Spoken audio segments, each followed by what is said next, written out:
It was the night of October 4th. I was summoned to the regiment commander's office. At 3 o'clock in the morning we go to the right bank of the Dnieper. Suddenness decides everything. Every minute is precious. We are forcing the Dnieper without artillery preparation. Heavy artillery is lagging behind. The battery supports the 1st Rifle Battalion. To hold the bridgehead at all costs. On the downdrafts rolled guns were the first to push off the shore. Somewhere to the right flashed fire flares, imitated the crossing unnoticed. They entered the right bank and felt the sand crumbling and falling under their feet. We dug trenches every 3 to 5 meters. From the morning cold, all squeezed to the wet sand. The landing force was visible as on the palm of the hand from the steeps. Scout planes with white crosses appeared in the sky. At noon, the earth and sky shuddered, the airplanes chiseled the ground. The roar of the engines was joined by an incredible soul-crushing screech. It seemed that this sound was like a bayonet pointing at your chest and was about to pierce you. Machine gunners opened fire on the planes. One plane was hit. It caught fire and fell into the Dnieper. Our reconnaissance returned with nothing. There were minefields ahead, wire barriers, and then steep cliffs. There was nothing to think about an attack. Entered fascists threw machine gunners at us. Guns and mortars opened fire from the heights. When the machine gunners approached us, we went into hand-to-hand combat. Everything was mixed up. The attack was repulsed. The 3rd day was over. The men held on. The fog was slowly descending. The enemy planes continued to harass us, and barely had the fire from the steeps subsided, the Tigers came at us. The machine gunners jumped off the tanks, scattered, lay down. We fired to cut off the Nazis from the tanks, and the Tigers crawled on us. The battery was firing at the tanks. The Tiger exploded. Janes before my eyes, the 7th attack of Tigers. The sand was moaning, shouting with a living scream. Everywhere you look, red from blood bandages, scattered corpses. Heavy wounded moaned Dandabor. There were 3 men left in the battery. Spiridona tanks were irrigating the trenches. Tiger noticed our 3rd gun and as if reluctantly turned around. And then Palivada clutched in his hands 2 mines, picked up at night, threw himself under the tracks. The tank shuddered from the explosion, but managed to fire. The explosion destroyed many. Fighting for the bridgehead continued. A. Pozharov recalled all this. The typewritten parts of his story, they were 18, and are kept in Kremenchug Secondary School, no. 11. An extract from it was sent to me by a veteran of our division, former commander of the 244th Section of the Fighter Anti-Tank Division of the 375th Rifle Division, retired Major Mikhail Zakharovich Zinchenko. I had to meet with General Govoronenko. He was strict, they were afraid of him. Even now I look at his portrait and seem to be afraid of him. And he had a saying, slacker, if he didn't like someone in a combat situation. And he led the battle beautifully. How do I know that? A simple paramedic. Dnieper, the bridgehead, hell. In the middle of the battle, our trench, or rather a sprinkled sand ditch, because in the sand a trench is not possible, approached next to a log cabin, from which General Govunenko commanded the battle. The shell, mine is harder to find a deserted place. Everywhere people, losses are heavy and killed. Comrade General, tanks are close. Calm down, dear girl. The anti-tank guns are bringing them to a straight line. D. Govorenko calms her down. Liaison, Comrade General, the guns are covered with sand. What to do? Govorenko orders a hand-to-hand fight. Bayonet and spatulas. We survived, but it couldn't be. As now I hear the Sheikh. Medic, come here. I'm in the general's dugout. Someone from the command was wounded. Tall, blonde, as I see now. He's wounded badly in the head, neck, shoulder. I examined him. No pneumothorax in the chest, no penetrating pneumothorax in the abdomen, no pulse is weak. The wounded man asks for water, but they don't give it to him. They are afraid not to harm him. Bandaged him. I demanded immediately. Give water. He has lost a lot of blood. Let him drink, and the more the better, so as not to weaken the heart. Here I also began to administer cardiac and anti-shock drugs. I found myself the master of my position in the general's dugout. The wounded man was reviving before my eyes. I had to bring him out of pre-shock state, and I did. Govorenko looked at my work in a special way. Some special look, not a general's look. In that battle I pulled out and evacuated across the Dnieper many seriously wounded regiment. Giving in to memories, the soul becomes lighter. You evaluate today in a different way. Dozens of years have passed, and I am convinced people doing big things, it turns out, have big souls. Vasily Vasilievich Sheludev was our chief of medical service at that time. 31 years later, when he gathered us in Kharkov, he turned out to be a great soulful friend on equal terms. He wrote to me as well as to all our comrades, as a brother, as a relative, as a heartfelt comrade, and when he was gone, we took the loss as a heavy personal grief. Your book was the fruit of your great generosity of spirit. My year is Jubilee on October 6, 1982. I am 60 and 60 years of Soviet power. I think whether I lived correctly, whether I did everything and how I did it. I want to pass a lot of things to the young, but not always succeed. After the artillery preparation, very weak shots from guns and mortars were heard from the enemy. Our commanders, having decided that the fascists' fire points were suppressed, raised their units to the attack, without tank support, firing on the move with automatic rifles. Rifles rushed to the front edge of the enemy defense. The Germans, having let ours at a close distance, opened heavy fire. The soldiers lay down entrenched. From the testimony of the prisoners, the enemy's cunning became clear. Hitlerites received an order to hold Novogrigorievka at any cost and to be ready for a counterattack to throw back the Reds behind the Dnieper, so they decided to pretend to be crushed.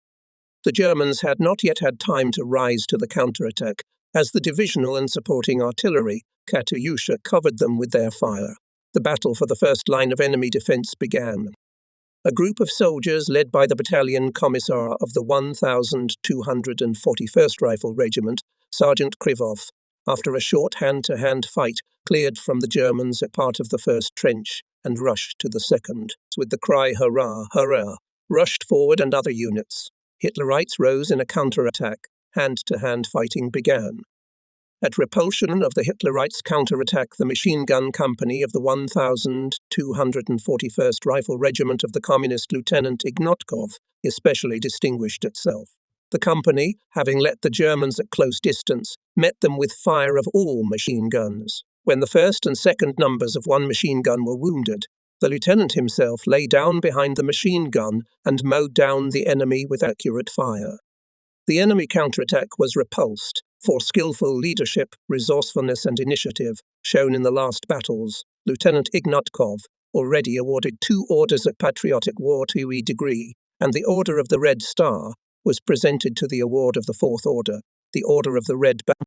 In this battle, Red Army man of the 1243rd Rifle Regiment, Polninsky, when the Germans counterattacked, went to their flank and opened fire with a machine gun. Next to him, the machine guns of Komsomol member Rogov and others were slinging. The Germans, taking their fire for a counterattack in the flank, rolled back. For initiative and heroism, they were awarded orders. A reflection of an enemy counterattack gunner of 45mm gun Komsomolets Vasiliev hit a tank, was awarded. Mortarman Hamat Sharipov suppressed 3 machine gun points of the enemy. Sergeant Vladimir Svistyanov, a squad commander, shot down a tank. On the left flank of the enemy, fire noticeably weakened. Platoon Babin, taking advantage of this, as well as the retreat of counterattackers, decisive rush broke into the trench of the Germans. The first jumped Komsomolets Kazin Ivan, knocked down one Naisi and took him prisoner. Sabitov's squad ran along the message, and Privates Pavlov and Pakhomov caught up with several fleeing Germans and finished them off. The platoon completely cleared the Hitlerites from the trench and entrenched itself in it. The enemy quickly came to his senses and opened fire on our units. It seemed that bullets pierced every meter of the ground. A hot battle began. A group of scouts of a separate Renaissance company under the command of Petty Officer Kuznetsov, consisting of Senior Sergeant Efimov, Sergeant Davidov, Privates Sevchenko and Pinzev, having waited for the moment, rushed to the junction of enemy units for language. The Krauts, stunned by the sudden appearance of the Red Army, afraid of encirclement, scattered. The senior of the group, Kuznetsov, threw a grenade at a machine gun crew. Having knocked down one Kraut with a blow of the automatic rifle, tied his hands. Other scouts, having killed 13 fascists, took one more prisoner. Having taken a machine gun and 2 prisoners, they returned to their place without losses. In the afternoon of October 21, the division commander, Major General Govorenko, gathered regimental commanders and their deputies in political department. The question was discussed, how to better and faster take possession of Novogrigorievka. There was a lively exchange of opinions. Taking into account the current situation, General Govorenko decided to attack Novogrigorievka at night. After that, I decided to visit several regiments, and everywhere I saw how the soldiers, despite the fatigue from long battles on the sandy bridgehead, were ready to go into battle again. It was necessary to check the morale and material preparation for night actions, to direct the hot soldiers' impulse in the right direction, to hold short briefings of party leaders, Komsomol leaders and agitators, to talk to communists, Komsomol members and soldiers about the necessity of a rapid attack, to organize an explanation of how to use light signals, rockets, tracer bullets. The Soviet troops pursued the enemy relentlessly in order not to give him the opportunity to withdraw in an organized manner and to turn the rich Ukraine into ruins. Darkness moved in from the east, crowding daylight farther west. The boundless deep sky above us was dotted with flashing stars. Wisps of purple clouds slowly stretched out, followed by dark blue clouds that covered both the stars and the moon. The dark night covered us well, making it difficult for the enemy to observe. I went with the 1245th Rifle Regiment, where a new regimental commander, Lieutenant Colonel Nikolai Ivanovich Nadeshkin, had just been appointed instead of Lieutenant Colonel Arsenty Nikolaevich Kalinin, who died on the bridgehead. Nikolai Ivanovich was born in the village of Zaboloti, Yaroslavl region. Before the war, he worked in Kharkov Military School as a commander of a cadet company, a tactics teacher. He was a year older than me, had 4 daughters and 2 sons. Our artillery began to speak, bringing down deadly fire on the enemy. The sky lit up with flashes from the shots and bursts of shells. The air was mixed with gunpowder smoke. The battery of Fyodor Kizhniakov's division was firing at the buildings where the Nazis were huddled. The night battle took a fierce character. On the approaches to the village there was a hiccup. The regiment commander aimed the 1st Battalion where, hiding behind fences, houses, fired guns and machine guns of the enemy. Sergeant Kozlov's squad moved on a ledge, just behind the platoon of Junior Lieutenant Sharshov, who came under fire from enemy machine guns. "Look, Sergeant, look. We must help," hurried Sergeant Kozlov, Assistant Platoon Commander Borisov. "I see. Machine gun firing from under the outermost house." The squad opened fire with rifles and automatic rifles. But the machine gun continued to pour its fire on the platoon. The sergeant swore angrily and, armed with grenades, crawled forward. The soldiers intensified their fire to help the sergeant to approach the enemy machine gun from the side. A precise throw of grenades, and the machine gun choked. At the same moment, the enemy's machine gun burst. Sergeant Kozlov fell almost next to the enemy machine gun. Ivan Polikarpov's rifle battalion went on the attack, and at 24:00 on October 22 broke into the outskirts of Novogrigorievka. It was dawn. Far in the east, the red glow of the rising sun was blazing. In the pre-morning dawn, the twinkling stars were going out. The sky was bare of clouds. Germans beat from attics and windows from the corners of buildings. So here the success of the battle depended on the bravery and courage of the fighters, daring and proactive actions of small groups.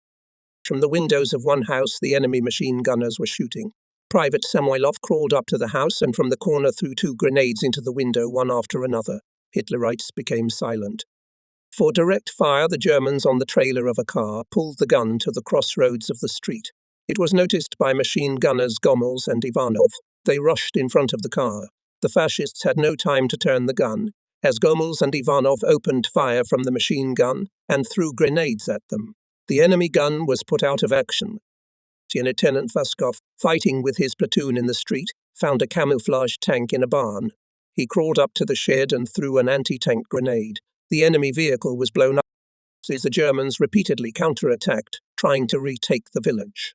Our artillerymen, mortarmen, machine gunners shot the counterattacking fascists at point-blank range, so repelling counterattacks and taking possession of house after house.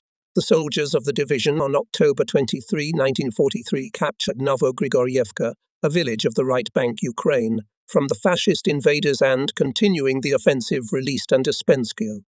When the battle subsided, the battalion commissar Krivov took out of the pocket of Kozlov's gymnoskeleton a Komsomol ticket drenched with blood. Kozlov was buried according to military custom near the village Pavlish. The soldiers stood at the grave of their battle friend and swore to beat the sworn enemy mercilessly. In the battles on the bridgehead from October 4 to October 30, 1943, the division's units hit 12 tanks, smashed 5 guns, 17 mortars, 52 machine guns and hand machine guns, destroyed 20 bunkers, destroyed a lot of enemy manpower, 1 gun, 15 machine guns, 188 rifles, 2 grenade launchers, a lot of shells, mines, ammunition, and other military property. A reed-covered river snakes along. On its steep sandy bank there are trenches camouflaged by autumn-yellowed foliage. Not far beyond the river, among the fading and blackened from shell bursts trees, scarlet, miraculously preserved aspen trees are burning with fires. It is evident that the battles here were hot. Bombs and shells scattered everywhere mangled enemy machine guns and guns. Near lies our dear battle friend, the favourite of our fighting family. The commander of the calculation, Sergeant Boris Kasko, said the part of the mortar battery, Petty Officer Zenat Kusnitanov, pointing to a fresh hillock of earth with a plywood red star, made hastily by Nikolsky.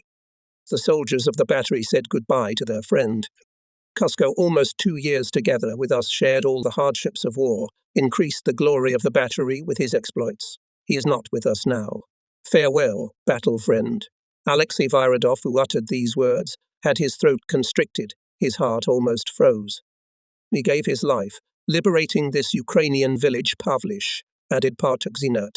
Mortars consider it. Blood and life won from the enemy, there are... So the life of our friend, said Nikolsky. You will take revenge. They will pay for it with dozens of their black lives. Mortar battery has always been characterized by its cohesion, discipline. It was a fighting-friendly family, consisting of people of different nationalities. Cohesion, strengthened in the fire of battles, always gave it strength, ensured success on the battlefield. Common work, common interests, common responsibility for the fate of the fatherland, that's what united the mortars. The battery brought up steadfast, skillful warriors. Alexei Viradov started the war as a private. Time passed. The war taught him many things.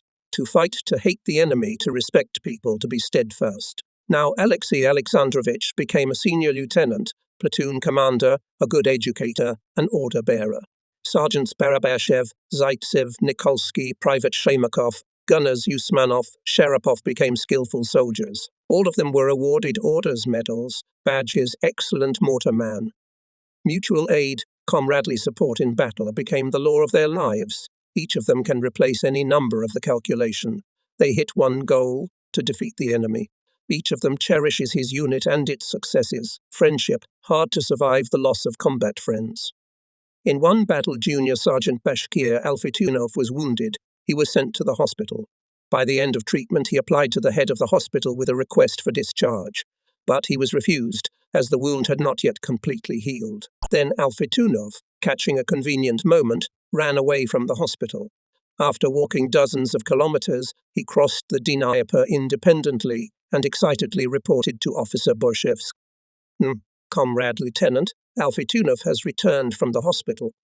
Zishuvash Semanov did the same. One cool evening he went out for a walk, and he was never seen in the hospital ward again.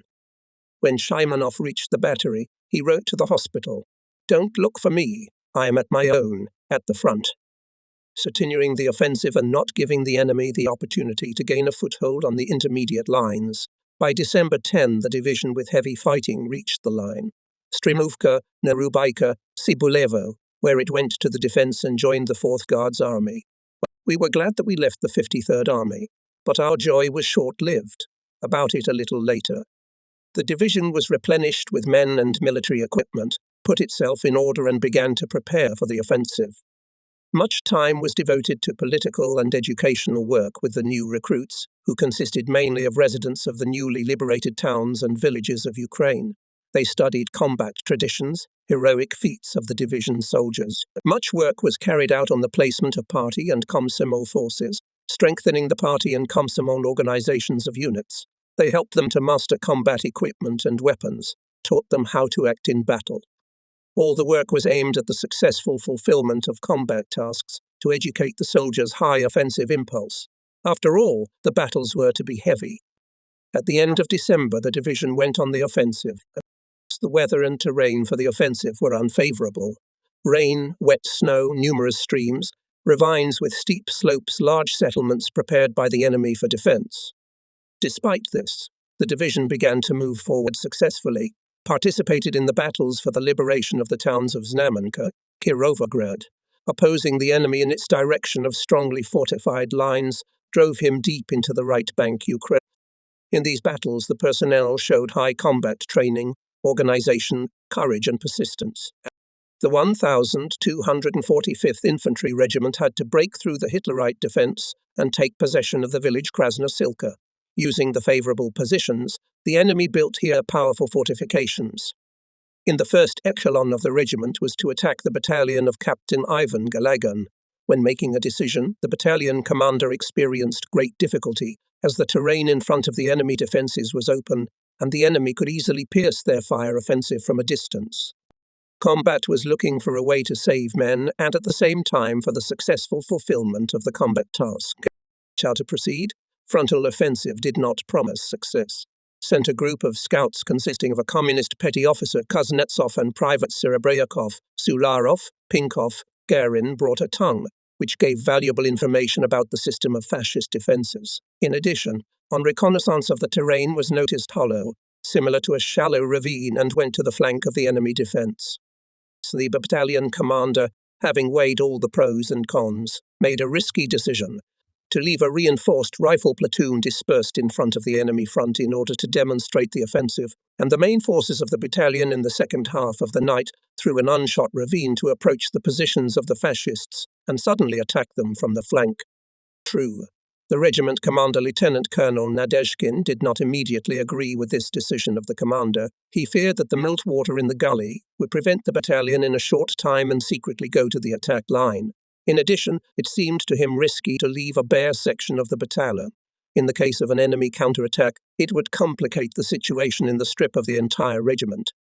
Finally, the regimental commander agreed, emphasizing that the success of the task will largely depend on the suddenness, from the boldness and initiative of the officers of the battalion. This was understood, and Captain Gallagher, he, preparing for such a maneuver, took all this into account, provided for all sorts of surprises during the battle, organized interaction between units, neighbors, and artillery. Deputy Battalion Commander on Political Part Senior Lieutenant Kiyasov and Battalion Part Junior Lieutenant Novosokotsev held a party meeting, explained the order of the offensive. Speaking in the debate, Communist Denisov, Grichko, Naidenov assured the command that their platoons and squads will honorably perform the task and called on all communists by personal example to ensure the successful actions of the soldiers of the battalion. After the meeting, the communists held talks with soldiers in companies and platoons. Here, at dawn, our artillery mortars, Katyusha, made a 10-minute fire attack on the enemy defences. The abandoned platoon began a demonstrative attack from the front. Hitlerites opened heavy fire on the platoon. Having made a detour maneuver at night along the gully, the battalion of Captain Galagan hit the enemy from the flank. Partog of the battalion Junior Lieutenant Novosokoltsev rose to his full height. Marchminists and Komsomol members, forward, he shouted, and with a high swing of his automatic rifle, rushed to the enemy trenches. Behind him rose the soldiers of the battalion, soldiers of the platoon of Communist Senior Sergeant Denisov Ryabov. Grunko, Sklyaro, Grushev were the first to break into the trench and killed many fascists. In another place, a group of fighters led by Communist Naidenov got into a hand-to-hand fight. The fascists could not withstand the blow of the Russian bayonet and rolled back. Half an hour later, the trenches were cleared of Hitlerites. On the shoulders of the retreating enemy, the battalion broke into the village Krasnosilka from the west, and from the south other battalions of the regiment rushed in. The fight for each house began. The fascists put up fierce resistance. The soldiers had to use grenades and bayonet. Suddenly, from the corner of one house, clanking tracks, turned out a tank. It went straight at the platoon commander, Senior Sergeant Denisov, who had already used up all the grenades. The senior sergeant was hitting the sight slits of the armoured vehicle with his automatic rifle. Bullets bounced off the armour. At this critical moment, Naidenov rushed to Denisov's aid. Having chosen a convenient moment, he threw an anti-tank grenade, and the tank with a broken caterpillar spun on the spot. When enemy tankers began to leave the car, Denisov destroyed them with a machine gun. The second car of the enemy was hit from the gun by Sergeant Mikov. The way to our soldiers was blocked by enemy machine gun fire from the attic of one of the houses. Soldier Omichenko stealthily crept up to the house and threw a grenade into the attic. The fascist machine gun was silenced. Hitlerites tried to return lost positions. From the neighbouring village, a battalion of Germans, supported by several tanks, rushed in a counterattack, but the artillerymen of Captain German Malshakov's division pressed the Nazis to the ground. Our tankers came to the aid of the rifle battalions. The counterattack was repulsed. Well acted in this battle sappers company Captain Logachev, the sappers Daminov, holder of the Order of Glory, Shapovalov, Baranov, Militvorensky, Mazura, under the guidance of the platoon commander Communist Nikiforov, for 2 hours cleared the passage for the regiment's advance, removed more than 500 anti-tank and anti-personnel mines. The village Krasnosilka became free from the occupants. In this battle, the regiment took an enemy company prisoner. The captured officer showed that the Soviet soldiers appeared from the flank so suddenly that they did not have time to open an organized fire. Having forded the Dnieper, the troops of the 1st and 2nd Ukrainian fronts from the areas of Kiev and Kremenchug launched rapid offensive operations in the right bank Ukraine. Between the fronts, in the middle reaches of the Dnieper, on the right bank near Kanev, the Germans managed to hold on. The so-called Korsun-Shevchenkovsky bulge was formed. The fascists strived to keep this bulge at any cost. They created a stable defense here. All settlements, ravines and groves were adapted to defense. Hitlerites counted on holding the ledge to prevent the connection of the adjacent flanks of the Ukrainian fronts and prevent their advance to the southern Bug, to choose the right moment and to strike at the flanks of the above-mentioned fronts to restore the lost positions on the right bank Ukraine. But the fascists miscalculated. The offensive of the strike groups of the 1st and 2nd Ukrainian fronts, carrying out a maneuver to encircle the enemy troops on that bulge, was so rapid that the fascist command did not have time to concentrate forces to counteract the breakthrough areas. On January 24, the advanced battalions suddenly attacked the Nazis and broke through their defences. Following them, the main forces of the 4th Guards Army, which included our Ural Division, were brought into the battle. In the afternoon, the 5th Guards Tank Army of General Rotmistrov entered the battle, which successfully moved forward from the east and broke through the second strip of Nazi defences. Fierce battles unfolded along the entire front. The soldiers courageously repelled the enemy counterattacks that followed one after another. On January 28, the 1st Ukrainian front struck a counterstrike from the west and the tankers of the 1st and 2nd Ukrainian fronts met. Thus, the tank ring closed. In the area of Korsun-Shevchenkovskoye, a large group of fascists was surrounded. In an effort not to let Hitlerites come to their senses, the internal and external fronts were created simultaneously. Suddenly came thaw, and thaw complicated the movement of troops. Cars, people were bogged down in mud. 4 pairs of horses could barely pull one cannon. Sometimes even tanks got stuck. From January 27 to February 18, 10 days of rain and wet snow. It was especially difficult to overcome heights and ravines, of which there were a lot. The fascists resisted stubbornly, clinging to every line. Waging fierce battles, our 375th Ural Division with other compounds of the 4th Guards Army were tightening the ring of encirclement. In early February, the division came to the line Sklevatka, Farms Venigorodsky, and took the defence, the front to the southwest, on the outer ring of encirclement, and was promptly subordinated to the 5th Tank Army. The first meeting with the commander of the Tank Army we had at his observation post. After the division commander and I introduced ourselves to him, the general inquired about the condition of the units and the combat affairs of the unit. Having listened to us, Pavel Alexandrovich Rotmistrov said, "I am glad for the successes of the division in the battles near Moscow and at the Kursk Bulge. I hope that it will also steadfastly and courageously fight the enemy in this area," and as if by the way he added, "Among my tankers too there are Urals. I am satisfied with them. They are steadfast warriors." General P.A. Rotmistrov set a combat task for our division, to take the defence on the outer front of the encirclement of enemy troops and not to allow a breakthrough of the Nazis, rushing to their encircled to the rescue. The 5th Tank Army was defending from Zenogorka to Vodianoe. Barely our Ural Division had time to take the defence and entrench, as it was attacked by fascist tanks and infantry. Hot fights broke out. Hitlerites fought desperately, tried at any cost to break through our external defence front and join their encirclement. All attacks of the enemy were repulsed. The soldiers of the division, together with the tankers of the 5th Tank Division, shot up 11 tanks and destroyed a lot of enemy manpower. Heroically acted in this critical situation soldiers of our sapper battalion. Being on the front line of defense in the most dangerous directions, they installed several hundred anti-tank mines only on the mines set by the sapper department of Sergeant Eroshko, Private Sappers Polyakov, Alexeyev, Mamunt, Masaliev, Rakim Tan. 3 fascist tanks were blown up. Officers of the political department agitator Major Pavel Kushnir, Assistant Chief of the Political Department for Komsomol Work Senior Lieutenant Pavel Bunakov, Agitator Major Nikolai Kotov, Instructor for Work Among the Enemy Troops Captain Isaac Rabinovich, being on the front line of defense in battalions, by their personal example inspired the soldiers to persevere on this section of the external front. Bloody battles were continuously fought during the first week of February. On February 8, the Soviet command, in order to avoid unnecessary bloodshed, gave the encircled troops an ultimatum to lay down their arms. The text of this ultimatum is given verbatim. Ultimatum.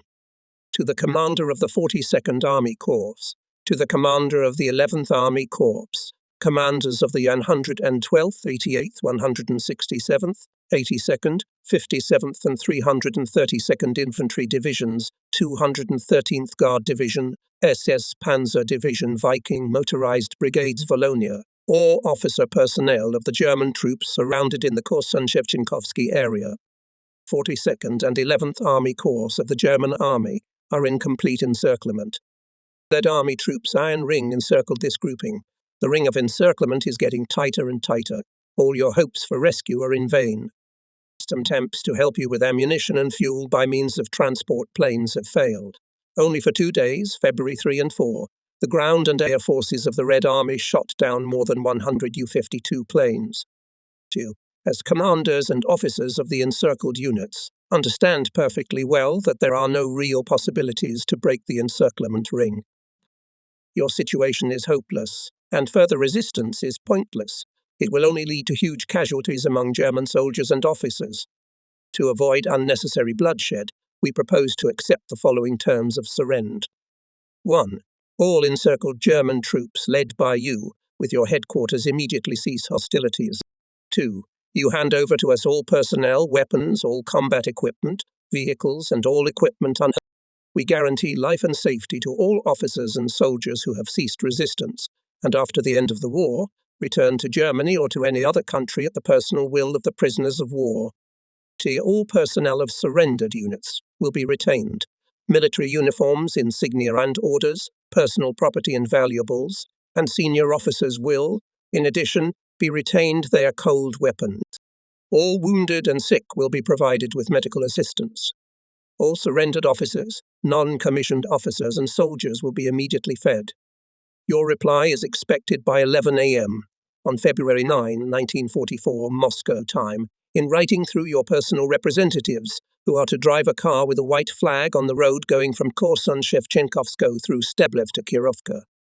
Your representative will be met by an authorized Russian officer near the eastern outskirts of Kirovka on February 9, 1944 at 11 o'clock Moscow time.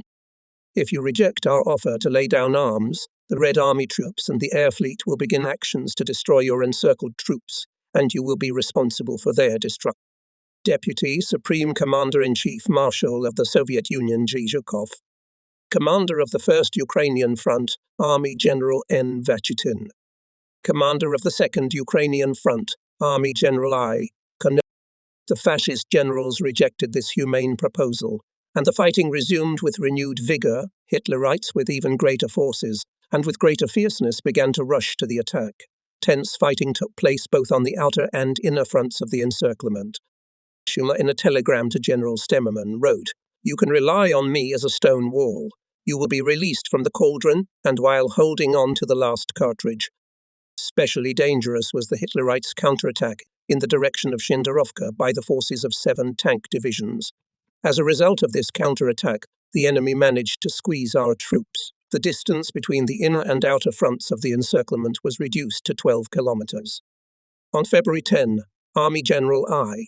Konev decided to withdraw the 5th Guards Tank Army from the outer front of the encirclement and our section in the corridor of the enemy breakthrough to the area of Lysyanka. The commander of the front set the task to the rifle troops to defend the occupied lines and not to allow the enemy tank group to break through the front.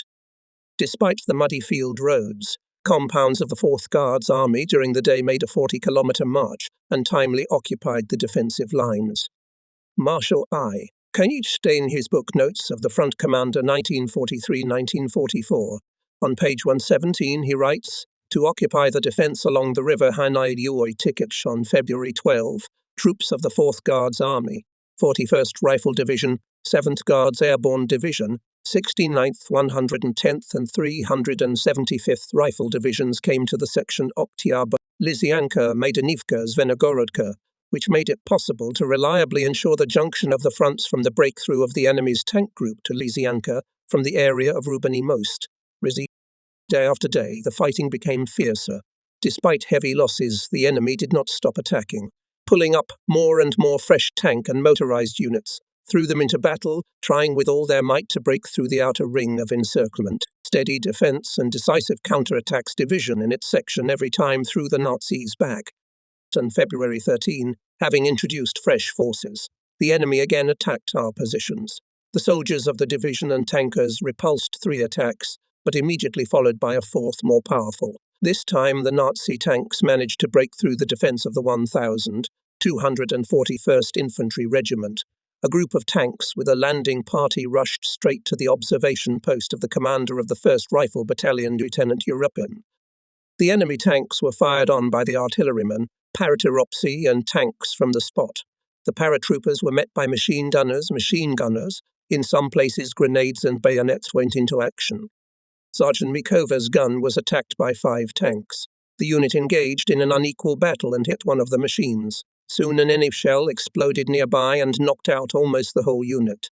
Left alone, the sergeant aimed the gun and made an accurate shot. Another tank froze in place. It was engulfed in flames. The next tank, increasing its speed, rushed at Mikova's gun and crushed it. Sergeant Mikov, the commander of the tank, was also killed. Senior Sergeant Mustafayev, the battalion's battalion, hit this tank with an anti-tank weapon. Machine gunner Popovich was firing long bursts at enemy machine gunners. A Hitler tanker noticed Popovich and directed his tank at him. Popovich did not chicken out. When the tank came almost close to the trench, the soldier threw a bunch of grenades. The explosion broke through the track of the fascist machine. The Hitler, having opened the hatch of the tank, seriously wounded Popovich with a pistol shot. Army man Berezhnoi was firing at the enemy with a machine gun. Suddenly he noticed that enemy tanks were coming out of the ravine. Not far from him was in his trench armoured gunner Petrov, who had several tanks on his account, for which he was awarded the Order of Glory. Tanks approached closer and closer, and Petrov did not fire. Berezhnoi got worried and rushed to the trench of his comrade. Petrov was badly wounded. Berezhnoi took Petrov's anti-tank gun and with a few shots tore the track of the enemy tank. Thrown by soldiers, Saneshko, Baiji and Mosokovi bottles with combustible mixture set fire to this tank. Hitlerites jumped out of the tank, but they were mowed down by the fire of our soldiers' automatic weapons. Machine gunner Miroshnichenko, a former frontline soldier, was not confused when the tank approached his trench. He put his machine gun in the trench, missed the tank and again opened fire on the enemy machine gunners advancing behind the tanks. His accurate cues and cut off the fascists from the tanks. Our artillerymen tank guardsmen met the enemy vehicles that had broken through with strong fire. A group of soldiers led by the deputy commander of the 1st Battalion, Lieutenant Kuprianov, engaged in hand-to-hand combat with infantry. The second group of soldiers who rushed into hand-to-hand combat was led by the battalion commander himself, Lieutenant Yuriapin. Most of the enemy infantry was destroyed. Our battalion also suffered heavy losses. 4 cannons, several machine guns were crushed by enemy tanks. Many soldiers died the death of the brave and were wounded. The battalion commander, Lieutenant Yuriapin, was seriously wounded. His deputy, Lieutenant Kupriyanov, was wounded. For about 3 hours there was a bloody battle. The battalion defended the occupied line and did not allow enemy tanks to help the surrounded Hitlerites. On February 15th, aspiring at any price to break through defence of 375th Rifle Division, the enemy again attacked our positions. Fighting flared up with new force and with each hour became stronger and hotter. After 2 fruitless attacks, having pulled up fresh forces, Hitlerites threw more tanks and infantry into the attack. Once again the battle heated up. In the second half of the day, at the cost of huge losses, the enemy tanks managed to cut into the defense of the division and go to the road Zvenogorodka, Yurkovka, occupy the grove and come close to the southern outskirts of Zvenogorodka. The situation became critical. Our divisions withdrew. After regrouping on the night of February 16, the division, supported by the 18th Tank Corps and its attached artillery, counterattacked the enemy and after a fierce battle by the end of the day restored the position. About that battle in the combat report of the 2nd Ukrainian Front, which was addressed to the Supreme Commander-in-Chief, it was reported. The enemy, by repeated attacks of tanks, totaling 60 tanks, broke into the defense of the 375th Infantry Division. By counterattack of the 18th Tank Corps and artillery, the enemy was repulsed and the position at the front of the 375th Infantry Division was restored by the end of the day. The enemy only burned 15 tanks. Hitlerites' calculations to break through the defense front of the Ural 375th Infantry Division failed. The division courageously defended its positions, which ensured the liquidation of the encircled enemy at Korsun-Shevchenkovskoye. It would be unfair not to mention the feats of the soldiers of the rear units. The petty officers of companies, batteries under the enemy fire organized delivery to the front line twice and sometimes 3 times a day of hot food for soldiers, replenished ammunition, chauffeurs of the motor company under bombardment and artillery fire on the roads, sometimes on virgin land, brought mines, shells, grenades, ammunition to the front line day and night. Enemy bombers dive-bombed near the front line. In the village, huts were burning. Smoke, like a fog, floated above the ground. Alexei Peroshkov drove the car. The terrain is open. Nikolai Petrov, a senior lieutenant sitting next to him, looked up and said, "These are our beauties." The senior lieutenant was admiring the squadron of silver Petyakovs. Maybe a fly. Falcons, fly. The air was trembling. Rapid shadows swept across the meadow. "There are 4 9s in the first echelon," counted Petrov, Cheer and Pyroshkov, and the car seemed to go faster. Behind the first squadron, murmured the second. On the horizon loomed the third. At the bridge, the sappers on duty jumped out of the dugout, throwing up hats and shouting, "This is not the 41st for you fascists." From the hill, the battlefield opened up. Above it, the smoke streaks were rising higher and higher. The sun was getting blacker. The fire of divisions of the 932nd Artillery Regiment, commanded by Lieutenant Colonel Mikhail Efimovich Singer, was flaring up. His deputy on political part was Captain Mikhail Flegantovich Andrianov. Played Katyusha. From the red-hot arrows of the Guards' mortars in the sky flowed wavy white-grey smoke. Pikirchiki dropped ladles of molten metal on the head of the attacking enemy. Bombs, shells, and mines were bursting in the ranks of fascist gunners. Alexei Kirillovich's car with ammunition, having overcome a difficult way, arrived to the 1245th Rifle Regiment. Ammunition was quickly distributed among battalions and companies. Major Mikhail Shubin, deputy commander of the division on the home front, personally controlled that the soldiers were fed and had enough ammunition. Divisional Dr. Major Vasily Zeludov, being on the front line, strictly checked that all the seriously wounded were taken out of the battlefield in time, and the lightly wounded were helped. The orderly of the 1241st Rifle Regiment, Kedra, on his shoulders from a distance of more than 2 kilometers on February 16, carried 3 seriously wounded, up to 10 lightly wounded help. Doctors, nurses, paramedics of battalion and regimental medical stations and 454th Medical Unit rendered aid to hundreds of wounded. In the evening of February 16, it was freezing. Then clouds came, the blizzard raged. Visibility sharply deteriorated. Surrounded group of the enemy, no longer counting on help from the outside, seized by despair, decided, using the poor visibility, on the night of February 17, under cover of darkness and blizzard columns without shots to go to break the encirclement ring. But the deadly fire of our artillery, Katyusha, and rapid maneuver of tanks with lighted headlights destroyed the Hitlerites' plan, not giving them the opportunity to get out of the cauldron. Fascists who survived in this meat grinder, throwing their weapons, raising their hands and waving our leaflets, began to surrender in hundreds. By morning the firing stopped. The storm had stopped, replaced by frosty windlessness. The dawn opened the panorama of Korsun-Shevchenkovskoye battle. Snow-covered fields and roads were cluttered with broken and abandoned equipment of the enemy, blasted tanks, armoured personnel carriers, vehicles, guns, tractors, Nazi corpses. All this was a picture of the great defeat of the enemy, one of the largest operations of the Second World War in terms of its results. So by the end of February 17, 1944, the German grouping in the Korsun-Shevchenko cauldron ceased to exist. In the history of the Great Patriotic War, this battle entered as the Second Stalingrad. Sovinformbureau reported on February 17. The troops of the Second Ukrainian Front, as a result of fierce fighting that continued uninterruptedly for 14 days, on February 17 completed the operation to destroy 10 divisions and 1 brigade of the Germans encircled in the area of Korsun-Shevchenkovsky.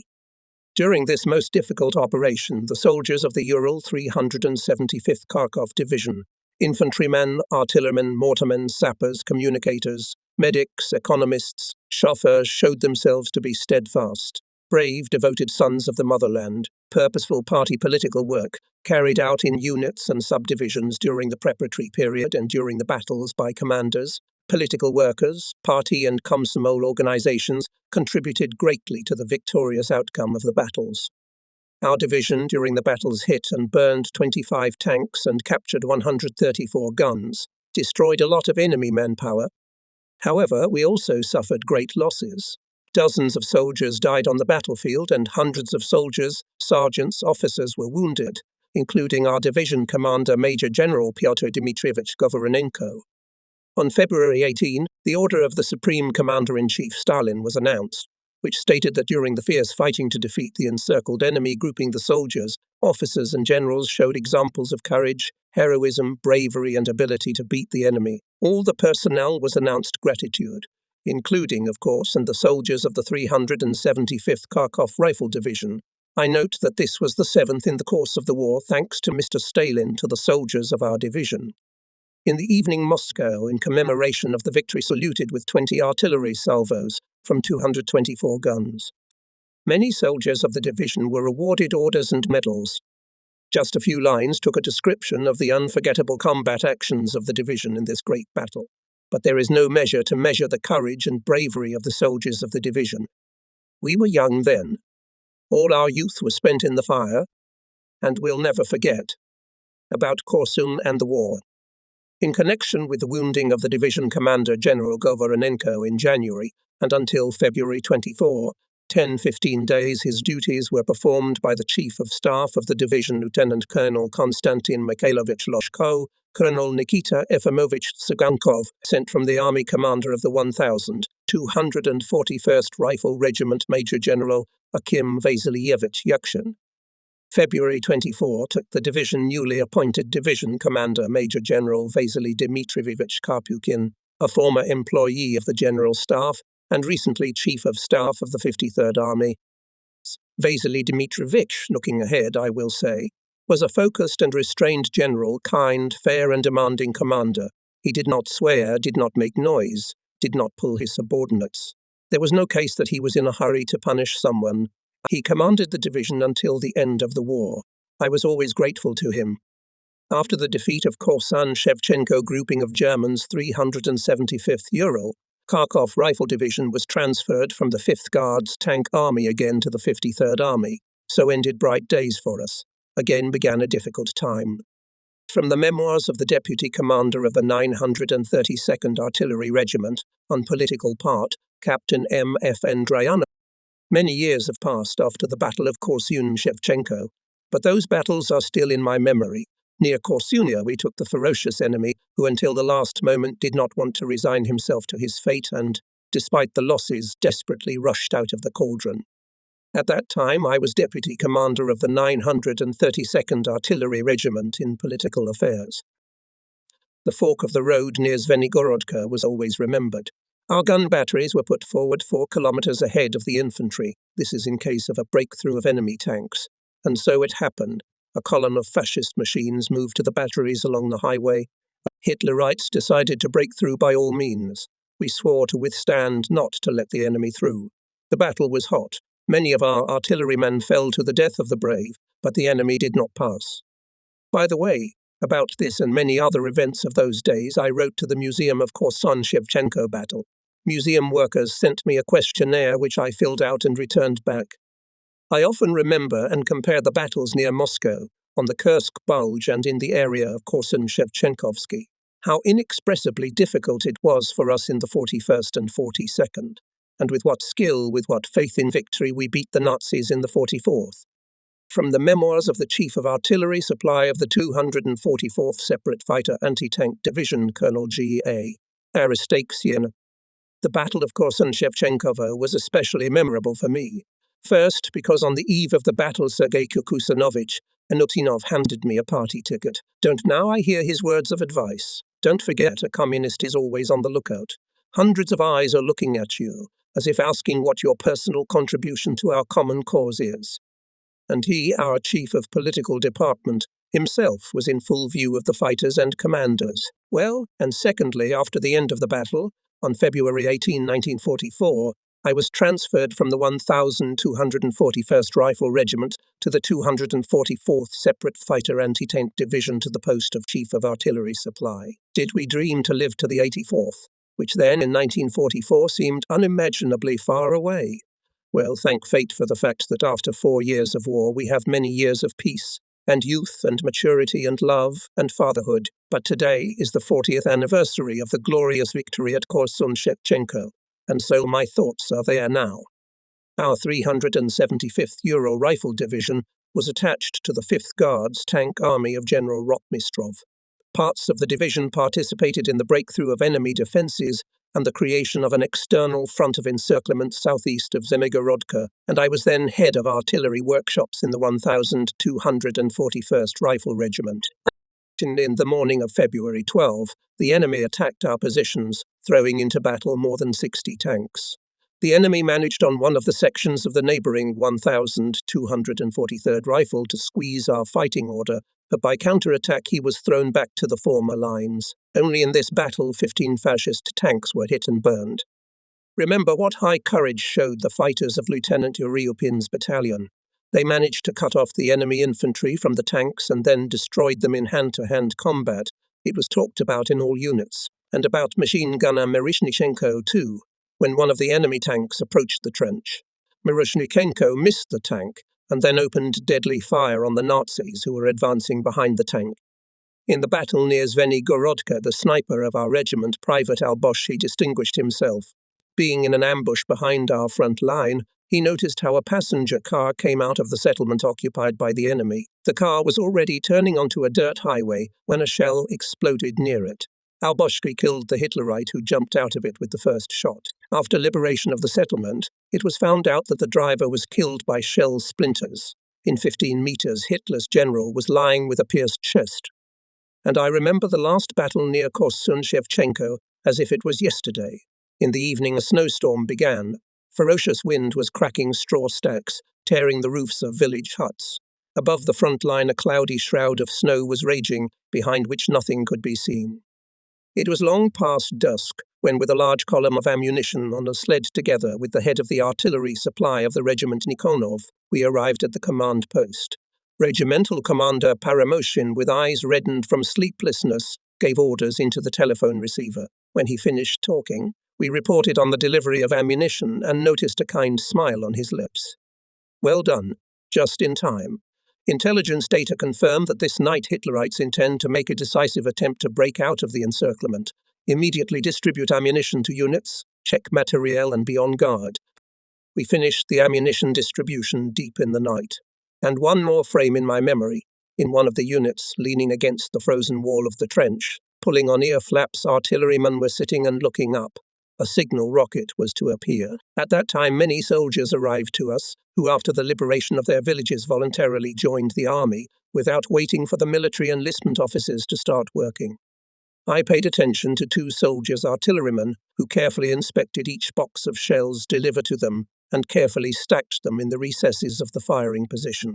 Both acted intelligently and with great diligence. I learned that they were father and son. They were in the same gun crew. Well fought, praised them battery commander. What a pity that I had forgotten the names of these soldiers. It was about 3 o'clock in the morning when a chain of rockets flew over the front line, breaking through the swirling cloud of the snowstorm. It turns out that the enemy, taking advantage of bad weather, Dense columns moved from the Shenderovka area to the positions of our troops of the inner front of the encirclement. At the signal, our Katyushas and artillery opened fire. And the rapid maneuver of tanks with lighted headlights finally mixed up the Hitlerites' battle orders. Their columns turned into helpless accumulation of exhausted, morally crushed people. Throwing their weapons, raising their hands, waving our leaflets, they began to surrender in hundreds. By morning the firing had ceased. The blizzard was replaced by a frosty windlessness. Snow-covered fields and roads were cluttered with broken and abandoned any equipment. On the roads leading to Zenigorodka, grey-green river flowed columns of prisoners. And on the next day, it was surely remembered by all comrades in arms. On February 18, 1944, we were read the order of the Supreme Commander-in-Chief, which said that during the fierce fighting to defeat the encircled enemy grouping, soldiers, officers and generals showed examples of courage, heroism, bravery and the ability to beat the enemy. All the personnel was announced gratitude. I write and think, you and I had a chance to participate in unforgettable events. As a result of Korsun-Shevchenko operation, the troops of the two Ukrainian fronts not only surrounded and destroyed a large group of the enemy, but also defeated another 15 fascist divisions, including 8 tank divisions. Heavy losses weakened Hitlerites' forces. Favorable conditions were created for the Soviet army to continue the offensive, although the enemy was still clinging tenaciously to every frontier, every settlement of the right bank Ukraine. The Soviet command took all measures not to give the enemy a respite. The troops, despite the spring thaw, launched offensive operations. On March 8, the division received a combat order to go on the offensive with the task to knock the enemy out of the occupied line and seize the settlement of Vodyanoye to pursue the retreating enemy. On the night of March 8, the Divisional Reconnaissance Company, commanded by Captain Miroshnichenko, conducted a battle reconnaissance of the front edge of the enemy defense. In the course of the battle, the front edge was clarified, fire points were the company captured an Oberreferman, who told that in front of the village created a continuous line of trenches, connected by passages of communication with the second. In front of the trenches, minefields. In the houses were made embrasures, in which machine guns are installed. This is such a fortified line had to break through and take possession of Vodyane. Many episodes, which I witnessed, were a confirmation of how difficult it was for units to solve the combat. To ensure a breakthrough in the main direction of the strike, created a large density of artillery. Each battery was tasked to act in the interests of the rifle units. Artillerymen well understood that the success of the battle depends on the organization of close and flexible cooperation in all links of the combat chain. Accurate fire of guns merging with the fire and blows of infantry and tanks can ram the enemy defense.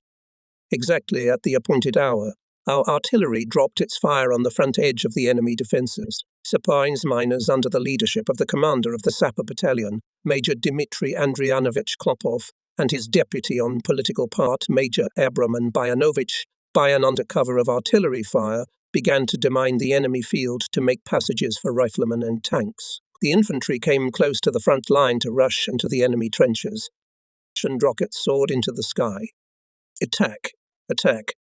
All along the front line there was hurrah! Hurrah! As if thousands of soldiers came out of the ground and moved forward rapidly, hurrying behind the firing shaft of their artillery. It was the soldiers of the 1243rd Rifle Regiment of Major Vladimir Ivanovich Borisov and the soldiers of the 1245th Rifle Regiment of Lieutenant Colonel Nikolai Ivanovich Nadezhkin who rushed forward. As always, in the front ranks of the attackers were political workers, communists and Komsomol members.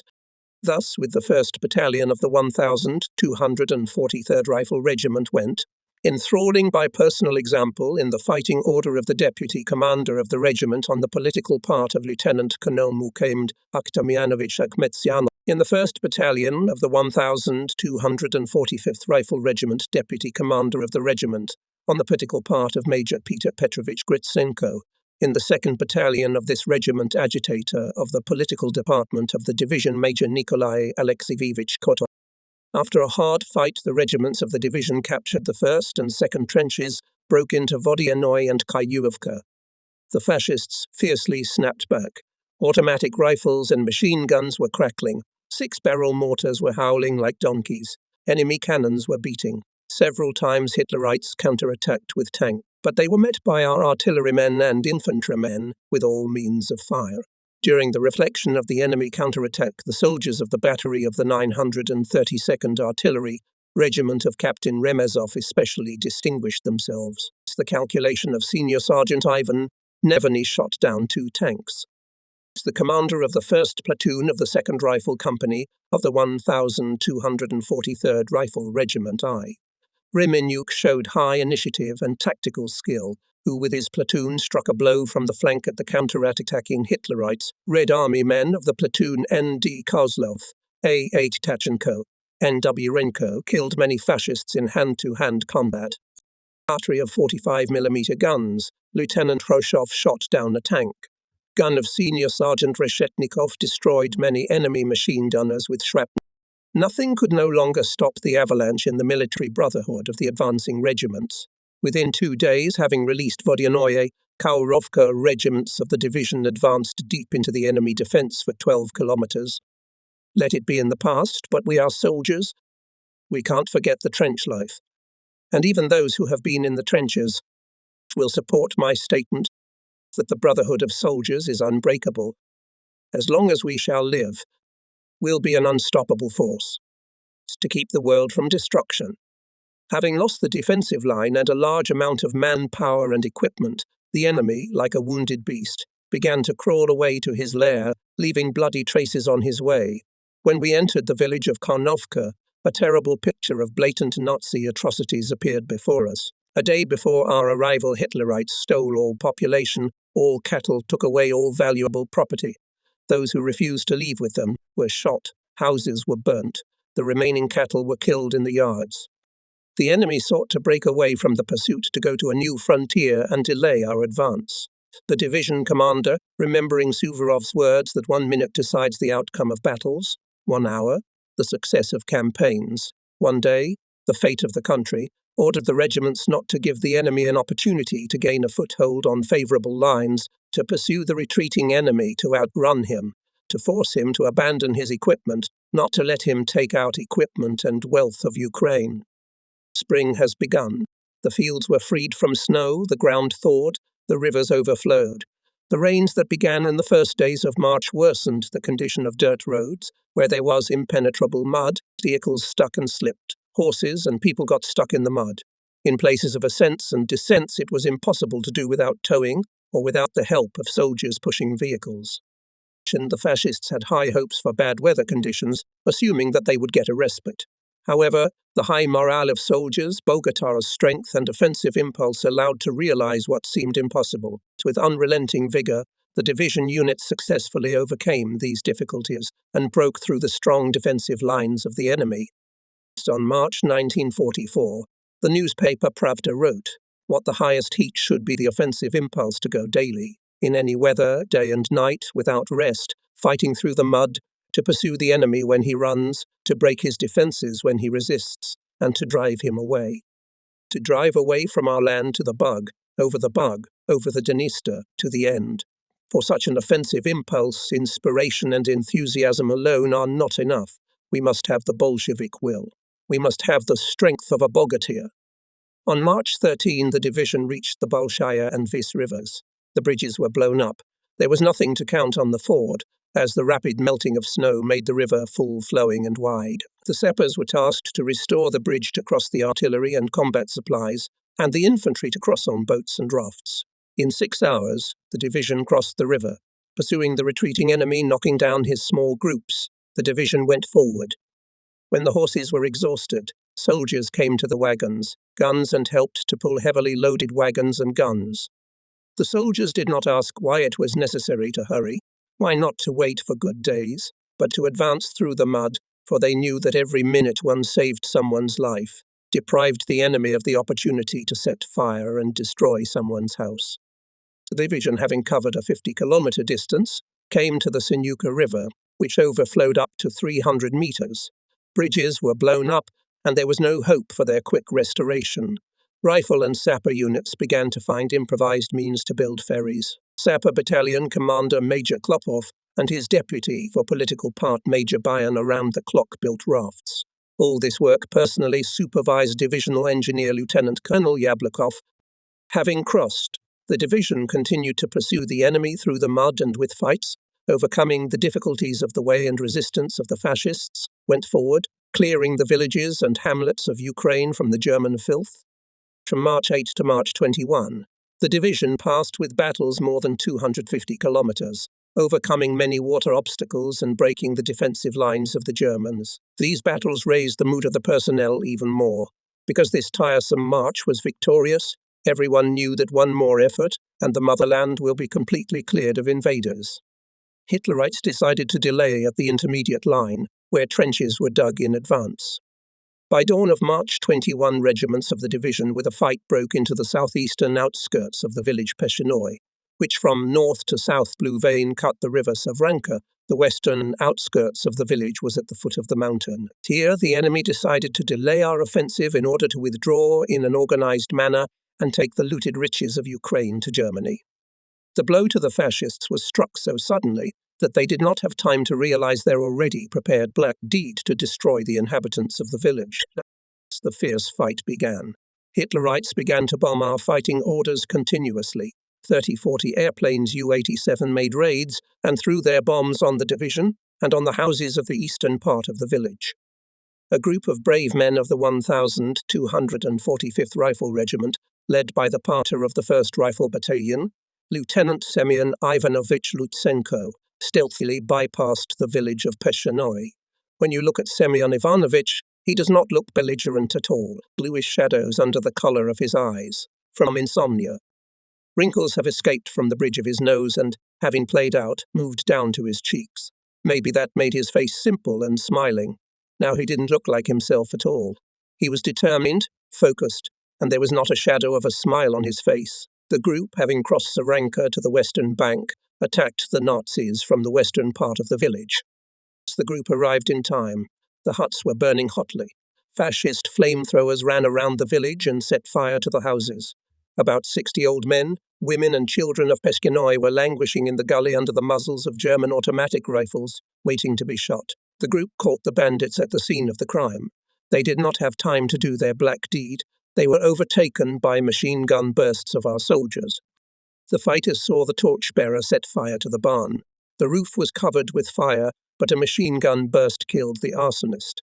When the soldiers opened the barn, more than 20 people, doomed to be burned, rushed towards them. The horror of the experience had not yet disappeared, but their eyes were already shining with joy. An old woman shouted at Semyon Ivanovich, "My relatives, come on. The hut is on fire. The children are there, my grandchildren." Where? See, the battle was still going on. Semyon Ivanovich turned to the burning hut. He ran across the street. The reed roof was throwing fire. The door was on fire. You couldn't go near it. Smoke was pouring out of the windows. Lutsenko broke the window with the butt of his automatic rifle and got into the house. Under the bench, a girl and a little boy. Only black eyes are visible. Taking them an armful through the window, he went out into the yard. With difficulty, Semyon unclenched their hands that clung to his neck. Passing the children one by one to the villagers, he said, "The little ones will live, goodbye." And knocking down the flames that engulfed his uniform, he rushed further down the street, to the place where the group was finishing the arsonists. By this time, having forced Savranka, the 1245th Rifle Regiment began to clear the village of fascists. Few brigands managed to escape from retribution. That day more than 20 fascists were taken prisoner. These were selected Hitler's bandits, thugs from the division SS Dead Head. But once captured, they tried to pretend to be innocent lambs, babbled Hitler Kot, Hitler Kaput, became meek, and wanted to justify themselves by the fact that they were forced to kill. I especially remember the following picture. In another village we liberated, in a vegetable garden, the fascists raped and killed a girl who looked to be about 11 or 12 years old. Apparently, she was on her way to school. She was lying in the crumpled grass, and student notebooks and textbooks covered with blood were lying around. Her face was horribly chopped, and she was clutching an open bag in her hand. We covered her body with a cloak tent and went to beat the hated enemy. The bloody trail, atrocities of fascists, we met along the whole way of the division in the liberated towns and villages of the country and in European countries. Therefore now, remembering these terrible atrocities of the fascists, one cannot read in the press without indignation how after the war the executioners, murderers who killed millions of innocent, defenseless Soviet people, citizens of European countries, freely walk around in West Germany and in some other countries, occupy high positions. The current German authorities openly favor those whose past is stained with the blood of innocent people.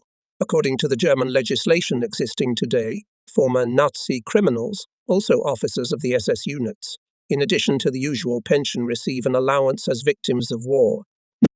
Thus, the officer Heinz Barter, a participant of mass murders, having been sentenced to life imprisonment for crimes against humanity by the GDR tribunal after the reunification of Germany, regularly began to receive an additional supplement to his pension as a victim of war. Since Latvia's independence, former Nazis have been receiving pensions and supplements.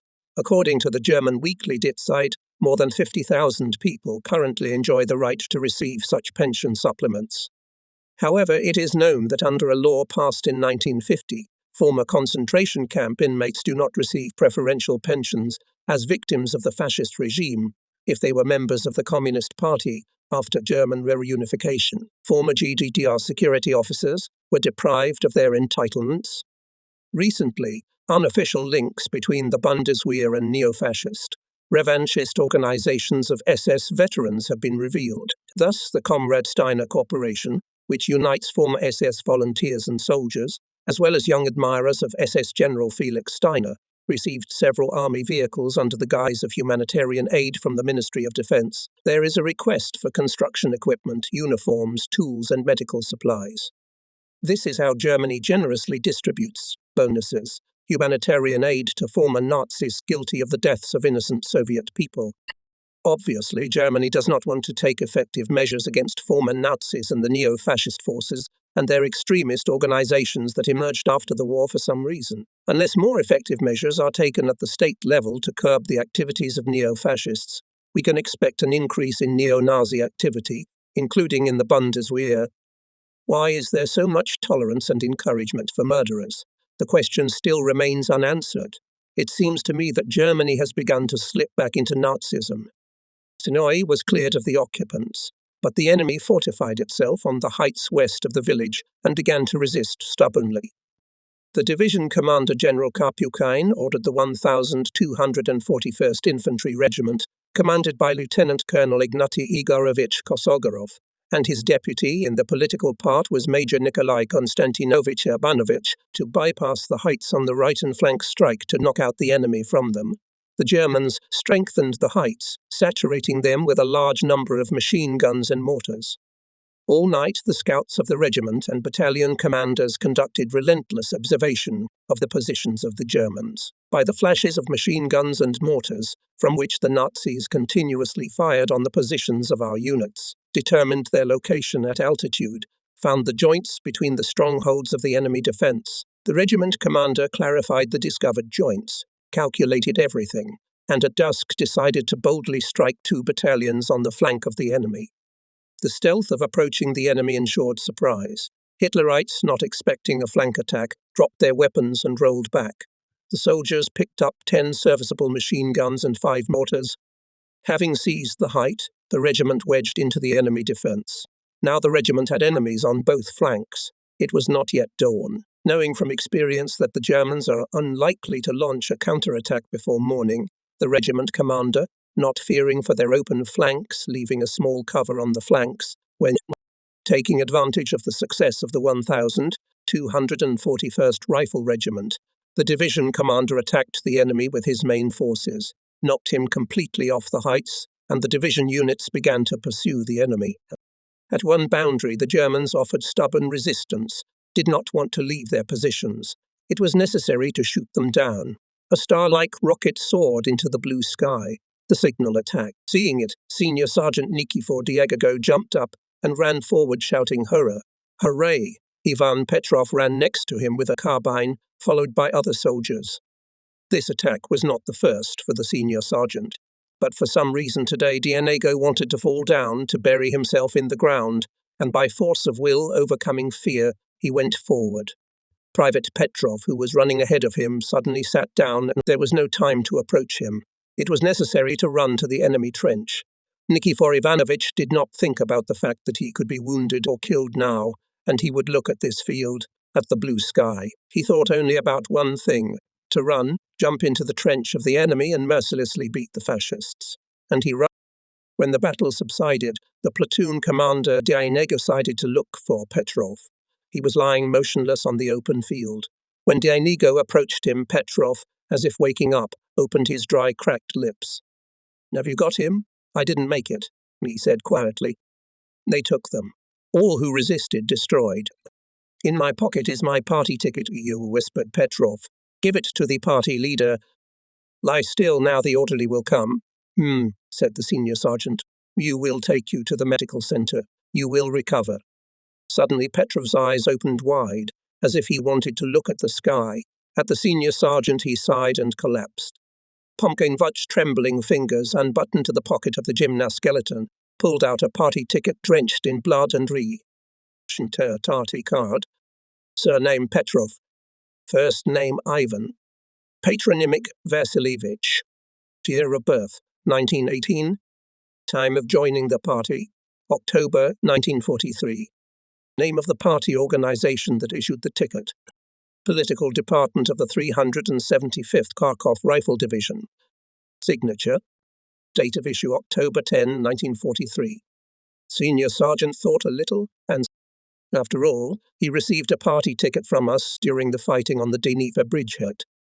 Thus, at the cost of life and blood of many soldiers of the Ural 375th Infantry Division, a small piece of Ukrainian land was liberated from fascist invaders. The dead were buried in a mass grave, and fellow soldiers stood silent, went to avenge the lives of their battle friends. For this battle, some soldiers, including Petrov, were awarded. Senior Sergeant Nikifor Ivanovich Dianego received the Order of Glory of the II degree. Looking ahead, I will say that till the end of the war, Senior Sergeant Dianego participated in many more attacks, repeatedly courageously repulsed enemy counterattacks, for which he was awarded the Order of Glory of I and I degrees. After the war in 1945, as a holder of the Order of Glory of 3 degrees, from the division participated in the Victory Parade in Moscow. After demobilization, he returned to his village Verkhovina, to Klimsky district. The war ended. Years have passed, but Senior Lieutenant Semyon Ivanovich Lutsenko has not forgotten 2 little lumps, 2 human lives snatched by him from death. Lutsenko from Sverdlovsk wrote a letter to Peshenoye, Baut district, Odessa region. On March 21, 1944, our division liberated your village. From the burning house, the soldiers took out 2 boys. I don't know neither surnames nor names of the little ones. Write me if they are alive. The answer came quickly. The letter informed that the rescued girl is Lyubov Markovna Lokachuk, the foremost milkmaid of the collective farm named after Lenin. For 2 years she holds the red banner, an honored person. The boy, her brother Peter, also works in the collective farm. So the connection between Peshkani and Sverdlovsk was established. On May 5, 1965, former soldiers of the 375th Urals, Kharkov, Bucharest, twice Red Banner Rifle Division gathered together in the large hall of the Sverdlovsk District House of Officers of the Ural Military District. They gathered to celebrate the 20th anniversary of the victory and to remember the combat path of the division. Before the start of the gala evening in the foyer, smiles, tears. You've become curly. Your hair used to be thick and black. Now it is sprinkled with snow. And they're both laughing. These 2 frontline soldiers who passed in the ranks of the division, Colonel Nikolai Alexandrovich Polygalov, former deputy commander of the division on the rear, and Major Pavel Georgievich Zolotukin, former commander of the company of machine gunners. It is true, the years whiten our heads, but the heart remains in the line, does not go into the reserve, smiles Colonel Polygalov, a member of the Presidium of the Council of Veterans of the division. And here is another group of fellow soldiers: Glafira Prokopievna Lapina from Petropavlovsk, Anastasia Pavlovna Pevushina and Reza Pavlovna Grave from Sverdlovsk, Nikolai Nikolaevich Tretnev from Kurgan. Oh, girls, you haven't changed at all, just a little bit older. Yes, only by 20 years and 4 years. Yes, the soldiers of the war remain heroes on the labor front. All of them feel involved in the multifaceted life of the people. Many of them work. Even those veterans who are already on a well-deserved vacation Strive to be useful to society. Speak to young people, school children, soldiers in military units.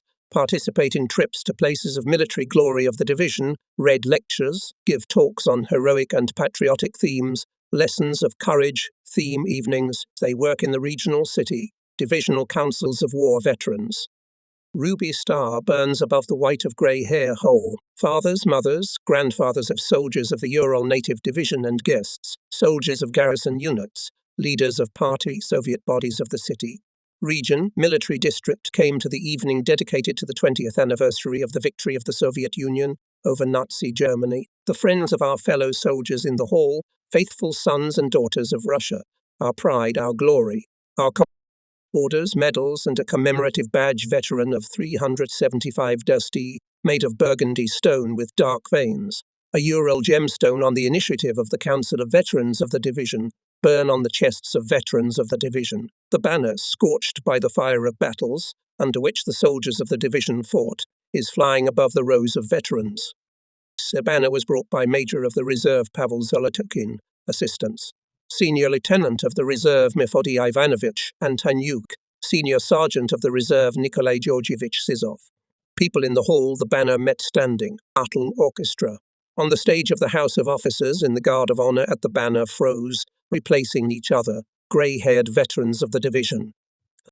The evening opens. Before the beginning of solemn speeches and reminiscences, the girl, who was rescued by the soldiers of the division on March 21, 1944 from the burning house, now a famous milkmaid of the Ukrainian collective farm named after Lenin Lyubov Markovna Lukichuk, who brought her liberators a lush Ukrainian loaf decorated with wonderful vignettes and flowers, baked by Ukrainian peasant women of the village of Peshenogo, rises on the stage. From the bottom of her heart with a bow, she passes the loaf, a sign of warm love and sincere gratitude to the former head of the political department of the Division S. Anot Dinov. A replica of this loaf is still exhibited in the Sverdlovsk Regional Museum of Local Law, in the department, which reflects the exploits of soldiers of the Ural 375th Infantry Division. When you think about this memorable meeting, about tears and smiles of veterans, about their friendly embrace, about Ukrainian caravan and Ural gems, it becomes warm and joyful. The enduring glory of the frontline heroes shines like a sun that does not. You involuntarily recall the front friendship.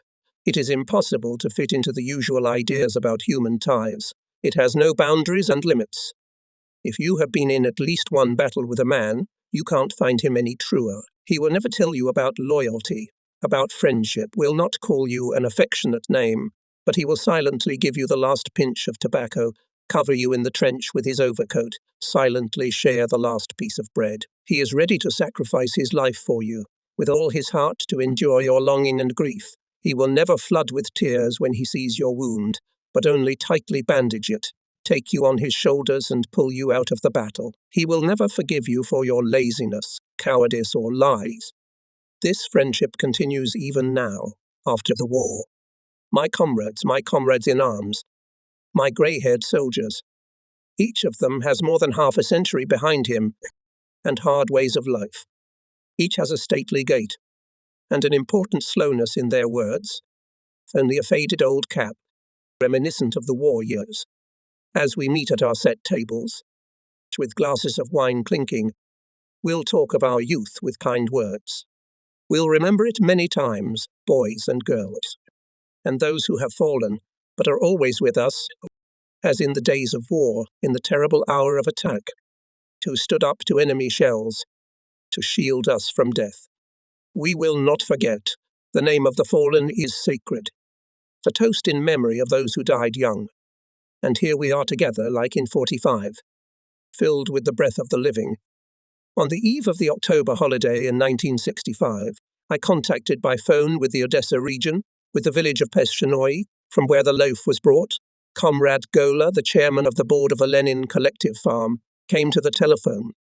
Here are fragments of this conversation, printed on the page of the newspaper Red Fighter for November 6, 1965. Hello, Andrei Tikhonovich, veterans of the 375th Ural Division, who participated in the liberation of your village from Nazi invaders, heartily congratulate you and all the workers of the collective farm named after Lenin on the 48th anniversary of the Great October Revolution. They wish you all good health and success in your labor. Together with you, we have recently received with joy and pride the news of awarding the main city of your region, valiant and glorious Odessa, the Order of Lenin and the Medal Gold Star. Thank you, thank you. Please pass on sincere congratulations to our unforgettable liberators. We always remember you, comrades of the Urals, with deep gratitude. How does Lyubov Markovna Lokachuk live? Well, she still holds the title of the best milkmaid firmly. Semyon Ivanovich Lutsenko thanks his goddaughter for the kind letter. He asked to congratulate her in a special way. I won't forget such congratulations, for our Lyuba Semyon Ivanovich is like a native father. What about our gift loaf? We gave it to the Urals Museum of Military Glory. Now more and more Sverdlovsk citizens will know about our friendship. And we honor your gifts. The best collective farmers were given commemorative signs made of Ural semi-precious stones. We read and reread the book about the heroic deeds of the division's heroes, and the children do not let Lyubov Markovna pass. Tell me, Aunt Lyuba, what Sverdlovsk is like, what the Urals are like. Show again the photos of those who liberated us. Thank you very much for your kind memory. And the last question, what was this production year like?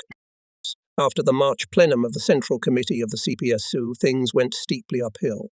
All planned indicators were successfully fulfilled.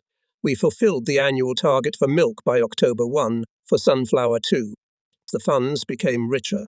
Now we can think about the fact that our rural life did not differ from the city in culture and improvement. Now perhaps you do not recognize your village. That's true, but we will help you understand everything. Just come. You must come. We're looking forward to it. Thank you for the invitation. See you, Andrei Tikhonovich. Greetings to everyone. Such a conversation took place on the phone with the collective farm. A raid on the enemy's rear. Knocked down from the defensive line on the Sevrenka River, the enemy withdrew to a new prepared line of defense near the town of Belta.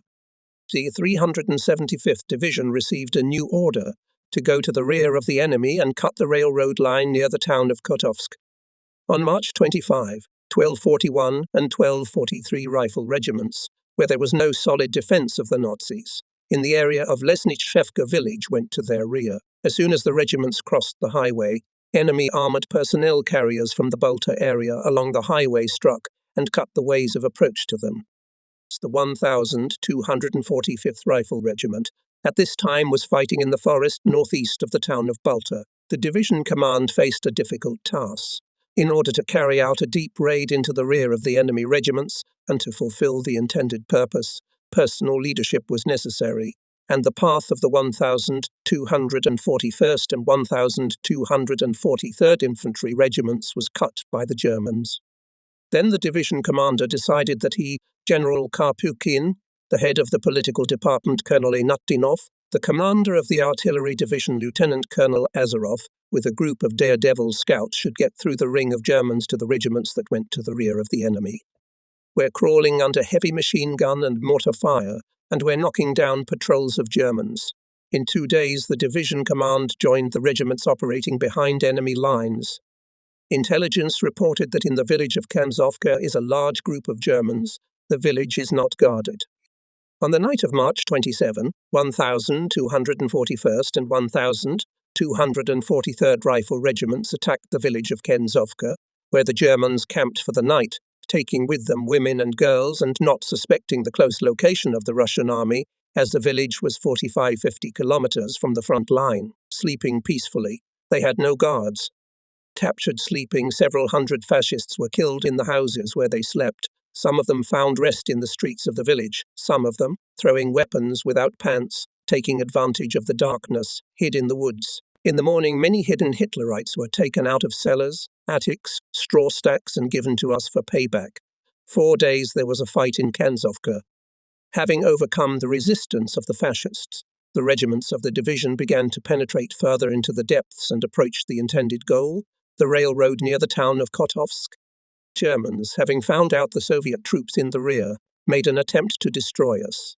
In the area of the village Felixovo II, they counterattacked with tanks, infantry, supported from the air by a large number of bombers. After a persistent heavy battle, the Nazi counterattack was repulsed.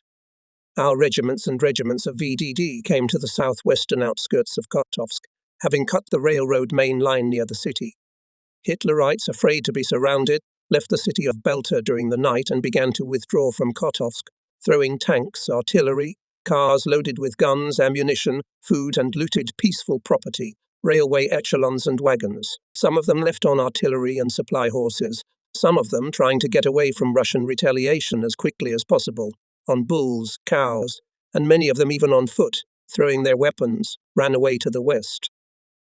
The division was already in full strength together with other army formations began to pursue the retreating enemy. The characteristic was that the mood of German soldiers after the blow at Kotovsko became even more decadent. Morale fell even more. Meeting us, the population told us about the mood of the German soldiers, sang us songs that were sung by the retreating soldiers. War gone. War gut. The wife is home. Return kaput. Nimmer Kirkar. Nimmer Yakko. Goodbye, mistress.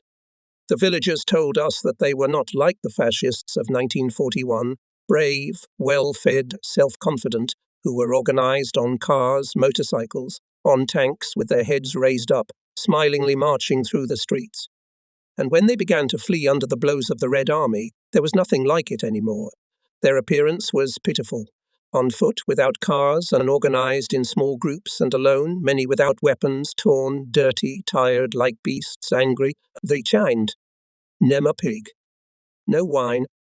Goodbye, Ukraine. Continuing to pursue the enemy, repulsing his counterattacks, on April 4, the division reached the Dniester River near the village of Gayani. Lieutenant General Managarov, the commander, ordered to force the Dniester from the move. The enemy stubbornly resisted. The attempt of the division units without crossing facilities, without artillery support to force the full flowing, wide river from the move was not successful. Having suffered heavy losses, the troops stopped the forcing.